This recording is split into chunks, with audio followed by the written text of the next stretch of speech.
ಹಲವು ವರ್ಷಗಳ ಕಾಲ ಶೈಕ್ಷಣಿಕ ಕ್ಷೇತ್ರದಲ್ಲಿ ಸೇವೆ ಸಲ್ಲಿಸಿ ವಯೋನಿವೃತ್ತಿ ಹೊಂದಿದ ಶ್ರೀಮತಿ ಹೇಮಲತಾ ಎಂ ಪತ್ತಾರ್ ಅವರಿಗೆ ಶಾಲಾ ಆಡಳಿತ ಮಂಡಳಿ ಹಾಗೂ ಹಿತೈಷಿಗಳು ಆತ್ಮೀಯವಾಗಿ ಸನ್ಮಾನಿಸಿ ಗೌರವಿಸಿದರು.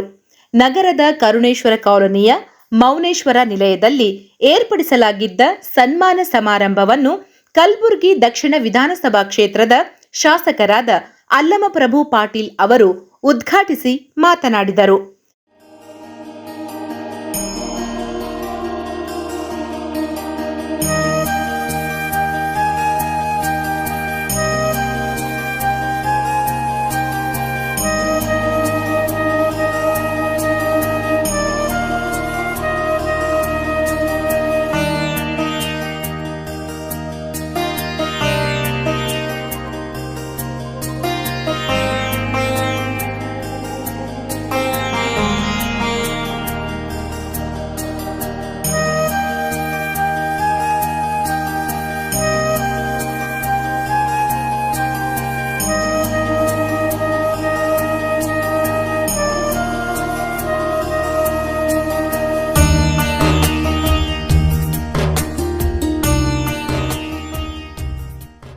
ಒಂದು ಒಳ್ಳೆ ವಿಶೇಷವಾಗಿರ್ತಕ್ಕಂಥ ಕಾರ್ಯಕ್ರಮ, ಅಭಿಮಾನ ಪೂರ್ವಕವಾಗಿರ್ತಕ್ಕಂಥ ಕಾರ್ಯಕ್ರಮ. ಇದರಲ್ಲಿ ಭಾಗವಹಿಸಿರ್ತಕ್ಕಂಥ ಬಡಾವಣೆ ಮತ್ತು ಅವರ ಆತ್ಮೀಯ ಮಿತ್ರ ಮಂಡಳಿ, ಬಂಧು ಬಳಗ ಕೂಡ ಇಲ್ಲಿ ಆಗಮಿಸಿದಿರಿ ಮತ್ತು ಮಾಧ್ಯಮದ ಮಿತ್ರರೇ, ಇವತ್ತು ತಮಗೆಲ್ಲ ಗೊತ್ತಿದೆ, ಒಂದು ಮನುಷ್ಯ ಹುಟ್ಟಿದ ಮೇಲೆ ಅವನ ಜೀವನ ಪರ್ಯಂತವಾಗಿ ಮಾಡಿರ್ತಕ್ಕಂಥ ಸಾಧನೆಗಳು. ಇದು ನಮ್ಮ ಶ್ರೀಮತಿ ಹೇಮಲತಾ ಅವರು ಈ ಸರ್ಕಾರಿ ಸೇವೆಯಲ್ಲಿ ಸೇರಿಕೊಂಡಾಗಿನಿಂದ ಒಂದು ಶಾಲಾ ಮುಖ್ಯೋಪಾಧ್ಯಾಯರಾಗಿ ಒಳ್ಳೆ ಕೆಲಸ ಮಾಡಿರ್ತಕ್ಕಂಥ ಇವತ್ತು ಅದರಿಂದ ನಿವೃತ್ತಿ ಹೊಂದಿದ್ದಾರೆ.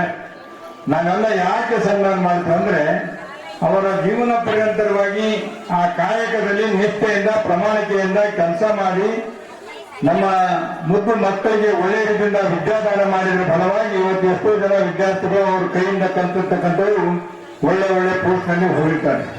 ಅವರ ಆತ್ಮಕ್ಕೆ ಒಂದು ಸಂತೋಷ, ನಾನು ಕಲಿಸಿದ ಮಕ್ಕಳು ಇವತ್ತು ಹೆಮ್ಮರವಾಗಿ ಬೆಳೆದು ಬೇರೆ ಬೇರೆ ಕೆಲಸದಲ್ಲಿ ಹೋಗಿದ್ದಾರೆ ಅಂತ ಹೇಳಿ. ಮನುಷ್ಯನಿಗೆ ಜೀವನದಲ್ಲಿ ಇದಕ್ಕಿಂತ ಹೆಚ್ಚಿನ ಆನಂದ ಯಾವುದು ಸಿಗೋದಿಲ್ಲ. ಯಾಕಂದ್ರೆ ಪೂರ್ದಾರವರು ನಾವು ಸುಮಾರು 30 ವರ್ಷದಿಂದ 3 ಪಕ್ಕದಲ್ಲೇ ಬಹಳ ಸಣ್ಣ ಚಿಕ್ಕ ವಯಸ್ಸಿಂದ ಎಲ್ಲರೂ ಕಲ್ತೇ ಇರ್ತಕ್ಕಂಥವ್ರು ನಾವು. ನಾನು ಬಹಳಷ್ಟು ಸಲ ಅವ್ರ ಮನೆಗೆ ಕೂಡ ಬಂದಿದ್ದೇನೆ. ಅವ್ರು ನೋಡಿ ಎಂಥದ್ದು, ಮನುಷ್ಯನಿಗೆ ಜೀವನದಲ್ಲಿ ಒಳ್ಳೆ ಮನುಷ್ಯರ ಆಗ್ಬೇಕಾದ್ರೆ 4 ಭಾಗ್ಯಗಳು ಮುಖ್ಯ. ಒಂದು ಆರೋಗ್ಯ ಭಾಗ್ಯ. ಓದೋರಿಗೆ ನೋಡುದು ಸಣ್ಣ ಹುಡುಗ ಅನ್ನಂಗೆ ಆತ. ನಮ್ಮ ವಯಸ್ಸು ಅವನು 67, 68 ಇರ್ಬೇಕು. ಅವನು ನಾವಿಬ್ರು ಒಂದೇ ಬಾರಿಗಿದ್ದೀವಿ. ಅಮ್ಮವರು ಕೂಡ ಇಬ್ರು ಆರೋಗ್ಯವಾಗಿದ್ದಾರೆ ಮತ್ತು ಸಂಪತ್ತು ಭಾಗ್ಯನೂ ಕೂಡ ಇದೆ. ಚೆನ್ನಾಗಿ ಏನಪ್ಪಾ ಅಂದ್ರೆ ಅಮ್ಮವ್ರ ನೌಕರಿಯಿಂದ ಸಂಪತ್ತು ಭಾಗ್ಯ ಅದನ್ನು ಕೂಡ ದೇವರು ಭಗವಂತ ಕೊಟ್ಟಿದ್ದಾರೆ. ಇನ್ನು ಮಕ್ಕಳ ಭಾಗ್ಯ, ಅವ್ರು ಮೂರ್ತಿನಂತ ಮಕ್ಕಳಿಗೆ ಕೆಲಸ ಮಾಡ್ತಾ ಇದ್ದಾರೆ, ಮಕ್ಕಳ ಭಾಗ್ಯ ಕೂಡ ಚೆನ್ನಾಗಿದೆ. ಅಧಿಕಾರ ಭಾಗ್ಯ, ಅವರು ಈಗಾಗಲೇ ಅಮ್ಮವರು ಅಧಿಕಾರದಲ್ಲಿ ಇದ್ರು, ಇವತ್ತು ನಿವೃತ್ತಿ ಹೊಂದಿದ್ದಾರೆ. ಮುಂದೆ ಬರ್ತಕ್ಕಂಥ ಸಮಯದಲ್ಲಿ ನಮ್ಮ ಹೋದಾರ್ ಏನ್ ಹೇಳ್ತಾನಂದ್ರೆ, ನಾನು ಪುಣ್ಯಕ್ಕೆ ನನ್ನ ಸೊಸೆಯವ್ರನ್ನ ಒಳ್ಳೆಯವ್ರು ಸಿಕ್ಕಾರ ಅಂತ ಹೇಳ್ತಾನೆ.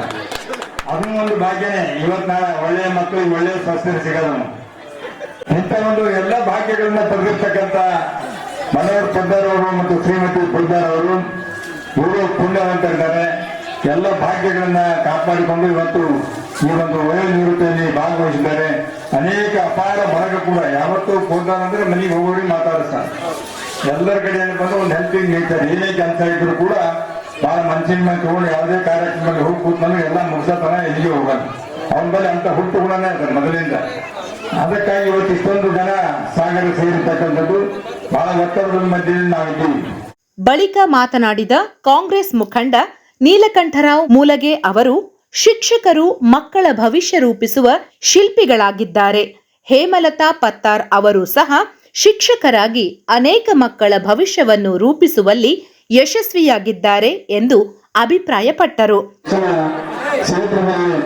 ಮಕ್ಕಳಿಗೆ ಒಂದು ಒಳ್ಳೆ ಶಿಕ್ಷಣ ಕೊಟ್ಟು ಹಾಗೂ ಒಂದು ಮಕ್ಕಳಿಗೆ ಒಂದು ಒಳ್ಳೆ ದಾರಿಯಲ್ಲಿ ಅವರಿಗೆ ಸಾಗಿಸಿ ಹಾಗೂ ದಿನ ಬೆಳಗಾದರೆ ಹೆಣ್ಣು ಅಂದರೆ ಒಂದು ನಮ್ಮ ಸಮಾಜದ ಕಣ್ಣು ಹಾಗೂ ದೇಶದ ಒಂದು ಕಣ್ಣು ಅವರು. ಒಂದು ಏನ ತಾಯಿ ಸಾಕಷ್ಟು 8 ವರ್ಷಗಳ ಕಾಲ ದಿನನಿತ್ಯ ಮಕ್ಕಳಿಗೆ ವಿದ್ಯಾಭ್ಯಾಸ ಮಾಡಿ ಒಳ್ಳೆ ಯಾವುದೋ ಒಂದು ಕಪ್ಪು ಚುಕ್ಕೆ ಇಲ್ಲದಂತ ಒಂದು ಶಿಕ್ಷಣ, ಗುಣಮಟ್ಟದ ಶಿಕ್ಷಣ ಮಕ್ಕಳಿಗೆ ಕೊಟ್ಟು ಹಾಗೂ ಅವರ ಕೈಯಲ್ಲಿ ಕಲಿತ ಮಕ್ಕಳು ಇವತ್ತು ಒಳ್ಳೆ IAS, IPS, ಡಾಕ್ಟರ್, ಇಂಜಿನಿಯರ್, ಒಳ್ಳೆ ರಾಜಕಾರಣಿ, ಒಳ್ಳೆ ಬಿಸ್ನೆಸ್ ಮ್ಯಾನ್, ಸಾಕಷ್ಟು ಜನ ಅವರ ಕೈಯಲ್ಲಿ ಕಲಿತವರು ಸಾಕಷ್ಟು ಒಳ್ಳೆ ಹುದ್ದೆಗೆ ಹೋಗಿದ್ದಾರೆ. ಹಾಗೂ ಒಳ್ಳೆ ಉನ್ನತ ಶಿಕ್ಷಣ ಕೂಡ ಅವರ ಕೈಯಲ್ಲಿ ಕಲಿತವರು ಕಲಿತಿದ್ದಾರೆ.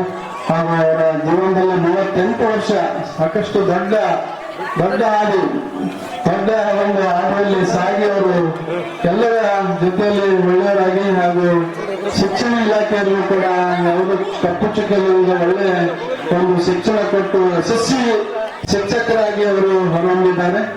ಹಾಗೂ ಅವರಿಗೆ ನಾನು ಧನ್ಯವಾದ ಹೇಳ್ತೇನೆ.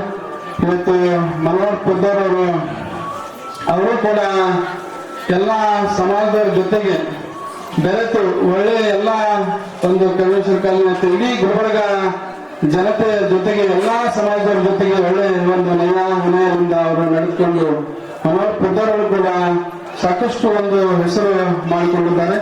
ಸಮಾರಂಭದಲ್ಲಿ ಮುಖ್ಯ ಅತಿಥಿಗಳಾಗಿ ಹನುಮಾನ್ ದೇವಸ್ಥಾನದ ಅಧ್ಯಕ್ಷರಾದ MB ಅಂಗಡಿ, ನಂದಕುಮಾರ್ ಮಾಲಿಪಾಟೀಲ್, ಬಸವರಾಜ್ ಬೂದಿಹಾಳ್, ವಿಜಯ್ ಕುಮಾರ್, ಶಿವಾಜಿ ಪಾಟೀಲ್, ಶ್ರೀಶೈಲ್ ಪಾಂಚಾಳ್, ದೇವೇಂದ್ರ ದೇಸಾಯಿ ಕಲ್ಲೂರ್, ಶಿವಾನಂದ್ ದ್ಯಾಮಗುಡಿ, ಅಮೃತ್, ಕೇಶವರಾವ್ ಸೇರಿದಂತೆ ಇತರರು ಭಾಗವಹಿಸಿದ್ದರು.